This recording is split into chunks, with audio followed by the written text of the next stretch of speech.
This is Erin Gantz at Art All Night in Shaw. Today is Saturday, September 13th, 2025. Do I have permission to record this interview? Yes, you do. Okay, all right. Tell me your name. Hi, how are you? My name is Geno Dunnington. Perfect. I know you told me a little about, you live in this area. Can you tell me about Shaw? Shaw, I guess my first involvement with Shaw was way back. I can remember coming to Shaw, oh my God, as far back into the maybe 60s or 60s. It had to be that long. What I remember my first coming to Shaw, and we lived like Capitol Hill, and at that time you could walk or get anywhere around. So I had cousins that live up in Shaw. But I remember the opening of the JFK Park or swimming pool, and I can remember coming up here like being a little kid and seeing all my cousins at this great big old brand new playground. That was, I think, 8th and P Street, O Street. Probably later on, I can remember Shaw. I remember crime. I remember Shaw being very, very scary, especially around that place. I remember the shopping center at O Street, 8th and O. I remember Safeway there, but 8th and O, for some reason, I can remember that area. I think I hung out a lot there, and it was very drug infested. It was very bad. For some reason, I have no idea why I know all this information, because usually I was part of it. I remember one club that was at 8th and O, and we used to just hang out there, and it was just like, oh my God, I don't know how I'm survived. Crime, drugs, everything. Back in, I guess the 75, because I hadn't gotten out of school, but I would run to the city and, get out of the suburbs, Missouri, get out of the suburbs and go run to the city. And somehow I ended up at 8th and O Street. I think it was called Jet Lounge. It was like oh my God, my parents ever knew where I was at. I didn't even know where I was at. If I knew where I was at, even now, I wouldn't be there. But wonderful times. I remember later on friends moving there. I remember the city being like Baltimore or a red light area and just corrupt. I remember the change, sort of. A friend of mine's, I think when I got out of high school, we renovated 2 houses at the same place. For some reason, they were right behind. It was like 1500 block of 8th Street. And during the renovation of the building, I mean, we were like in high school, so it's like, people were breaking into the building to take out the appliances and things. So, we're like, well, let's just stay here. Again, we had no idea where we were, but it was like a place to chill. I mean, go out all summer long. We had a good time, So yeah, Shaw brings those memories to me. Yeah, the O Street Market, I guess, is the biggest thing that I can remember of how bad it was and how it never got fixed as other markets got fixed. It was sort of like, 8th and O, don't worry about them. Where did you go to school? I went to school first at Maury Elementary, which is like, again, on the other side of Northeast. It's like 12th and C. Maury Elementary is 12th and C, between C and Constitution Avenue. But that's what I'm saying. It's so funny because you think how far that is. We would actually walk from C Street to where are we now? 7th and P, northwest, southeast. But we would just roam or ride bikes everywhere. Okay. So how long have you live in Shaw, correct, now? Not now. Not now. Not okay. now. Now I live in Anacostia. Okay. Well, how are those neighborhoods different from each other? Those neighborhoods are very much different. I would say Ward 8 and Anacostia is like the worst part of Missouri. You know where I'm at? I'm talking about barbecue grills in the front yard. Okay. That worse. It's like, take the barbecue out back? No, just leave it out front. It is the worst and most corrupt area that it has been. And to me, what I call Ward 8 now, Ward 8, Anacostia, is the last frontier for developers. It's the last part of anything. It's across the bridge. That tells you something too. I live on a street called Marionberry Avenue. Marionberry was the mayor of DC that sort of lost his job after doing drugs. Wonderful mayor. Again, how bad the city was, drugs were everywhere. You know, the mayor was caught using crack. You know, I also, as I said, those clubs, that light, I also visited all that. It's a wonder that I'm here now. Because that's sort of the 80s and the 90s and the changing of the city. You know, where I am now, Anacostia is like this last area of gentrification. I call it intergenerational gentrification, because understanding that everything in every place I've been, in every city or area that you probably have gone to, like Georgetown or Petworth, you know, or Northwest or Capitol Hill, and now Anacostia. I have done the same following as my ancestors have done from every area where gentrification happened. It first happened to my grandparents in Georgetown. They moved to Northwest. Petworth moved from Northwest to Capitol Hill. Capitol Hill, and all this during this time, was a city called Chocolate City. You don't hear that anymore, but it was Chocolate City. Folks didn't want to live in the city. I mean, as far back as history as you can go, folks did not want to live in the city. It was too hot. There wasn't even air conditioning back then. Who wanted to move to the city? You know. So Anacostia tends to be very crime-ridden. Brand new area of an art center. Art all night is happening there. I came up here to help my people, you know. But those are just the areas, and that scenery, and you can start seeing the architecture sort of rise up slowly from 2 stories to 4, from 6. You know, busboys and poets, Anacostia Art Center. There's a stage, Anacostia Stage. It's all something new that's going to be called Downtown Anacostia. And yeah, it should be your next place you come out and visit. You know, look me up. You know, can't wait till you get over there either. Do you think Shaw will ever be at risk for gentrification, kind of like other areas in DC have been? Do I believe? Do you believe that Shaw will be like an area of gentrification maybe in the future? Yes, Shaw has gone through gentrification. Okay, can you tell me a little bit about that? Yeah, back in my parents' days and the days before that, Shaw was very much black, entire Shaw. As a matter of fact, this 3rd Street Tunnel, there's a museum over by Judiciary Square that shows you the parts of the city.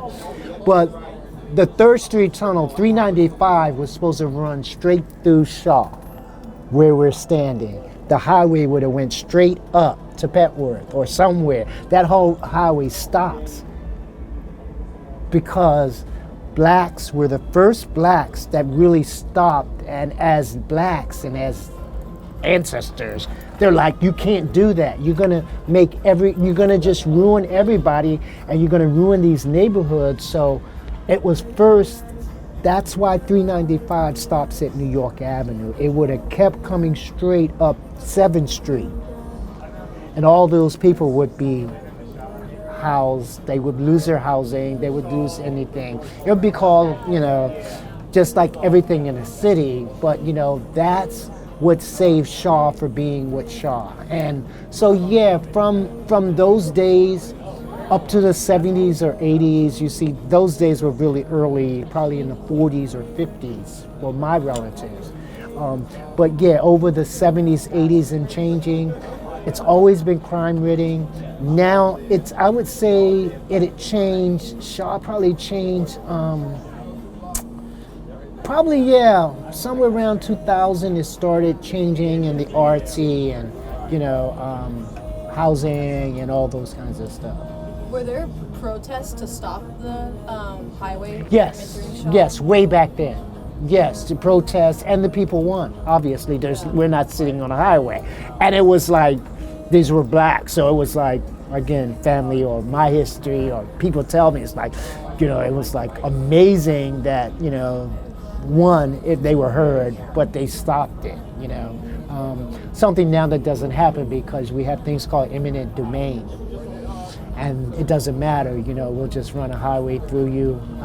Sort of like as I see all areas now, gentrification took that one-story house and then added 4. So that one-story house now has to pay the same amount of money as a 10-story apartment building like in New York. What's going to happen to that person?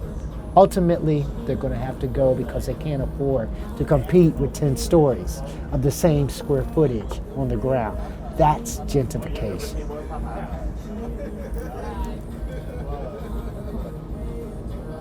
I kind of see that, like, do you see that in Georgetown, you think? Yeah, Georgetown was first. Georgetown, my mother's people, and my mother, 1932. I think my mom was born at 34. But my mom's people were from Georgetown. My father's people were from Anacostia. So it's sort of the Romeo Juliet kind of thing, like Georgetown was upper black and, we were across the bridge and on the other side of the railroad track and somehow they got together. Here I am. But yeah, first it was Georgetown. Nobody wanted Georgetown because at that time the canal was dirty. It stank, like any place with water and no sewage and all that. So that's why all blacks lived there. They lived on the canal because nobody wanted to be there. Back to the heat and how terrible it was living in DC or living in this area, So Georgetown started back that long. I think my mom graduated in the 50s from high school. By that time, she was on North Capitol because my mom graduated from, I think it's Cardoza High School. It's just like North Capitol and Gonzaga and all that. She's Catholic. Again, they're Catholic. That kind of stuff. What brings you to Shaw? Like, what connects you to Shaw? History, U Street. Always, this has been a backbone of entertainment, especially U Street. Well, it seems like it starts at Shaw, 7th, 6th Street. It goes up to 14th, 15th, Northwest, all the way to Adams, until you get to Adams Morgan. If you're from DC and you cross the line, but, most people don't know that. But yeah, Shaw has always been like this backbone in the community of doing things. And just like going out or something, this part, you would start here and just move up and down, clubs, the whole bit, all that kinds of stuff is where that comes from.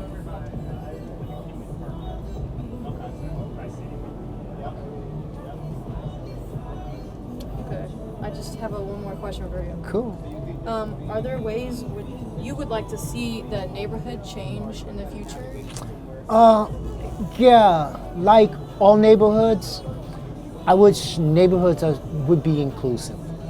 And that inclusive says that in that gentrification, and as we just talked about, intergenerational gentrification, half the people that were here can't afford to be here anymore. The only place you can be is Southeast. Anacostia and those areas. I mean, the average house nowhere around in here, in this entire area, maybe if you found a $700,000 house, you'd be doing good. And again, nothing's family oriented. Like these row houses were families and kids, and as far back as I can remember in the 60s and 70s, going to JFK Park and just all as kids and playing on the playground and those kind of things. Well, those areas are gone. I would like to see the family come back. And when I say family, I'll be real clear. Families of color, black family, working families, beyond that, working folks. Because there's two classes. There's the elite and there's the working class. And we're talking about this entire area. We're working class. That's changed. that is something that I find is exclusive and pushing people out, even people in my age, is where do I go from here? So we were at Petworth last weekend. I'm gonna try to explain this the best I can. They try to be more inclusive. You know, they want people of color to be there. Do you think they're actually trying to meet that goal?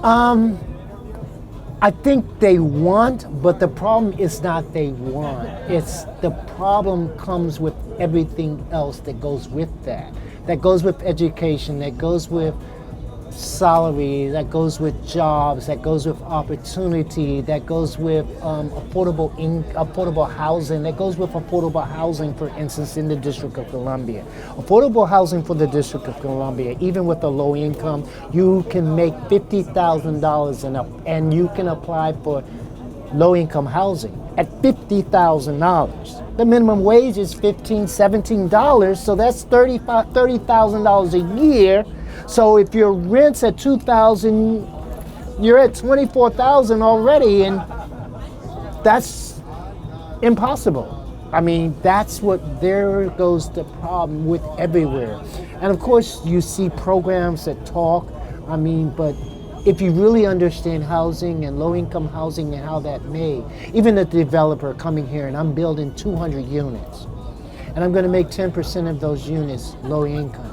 That means out of those 200 units, and 10% is 20 units. I'm going to make 20 units low income. I'm going to make the first 5 of those units low income from $50,000 to $30,000. From the next, from $30,000 to $25,000. From the next, $25,000. And those last four apartments of my 20 or whatever that number is, I'm going to make that low income. And that's the people that need it. Those are the people that make $17 an hour. But you see, even out of that 20, they're still fighting over 3 or 4 of those apartments. Out of the 200 that were made, there goes your problem of inclusiveness. Thank you. I'm sorry. Should I get off my box? Is there anything else that I failed to address? No, it's just wonderful, but correct. I love DC. History is just like you were talking about. Anybody that has come from anywhere, I call DC a military base. It's always constantly changing. People like a military base, go on a military base, you stay, you have orders, you leave, or you say, let's just stay here. That's DC. And, people usually are like that. That's the greatness about DC, as I call the melting pot. But that melting pot needs to be a whole melting pot of all colors and all people and all sizes and all income, and with the babies and everything that goes with it. And you can't do that if the only apartments that you make are what? 2 masters bedrooms. Where's the 3rd bedroom for the children? Where's the family? Where's that park I went to when I was a kid? They don't exist. Welcome to nightlife. Welcome to U Street. Welcome to $20 cover charge.